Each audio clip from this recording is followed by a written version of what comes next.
Smoke weed every day. Smoke weed every day.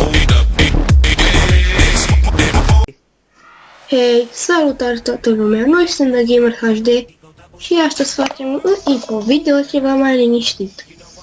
Așa este. Ce ne mai zicem noi aici, dacă suntem liniștiți, nu pușc eu.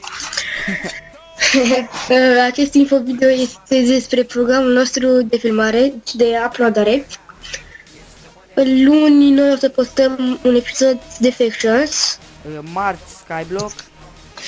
Miercuri o să postăm seria de survival pe care o să facem nouă.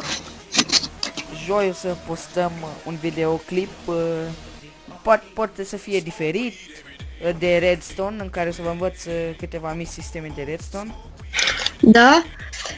Vineri o să postăm o serie de Skyblock. Da.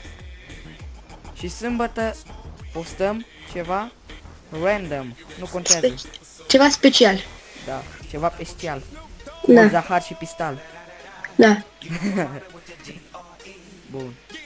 Da. Cam atât și cu infovideoul acesta. Până data viitoare, noi am fost The Gamers.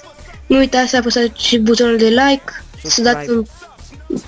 Să zicem așa asta, să lăsați un comentariu, să dați subscribe și share. Să vadă și prietenii. Da? Noi v-am lăsat, până data viitoare.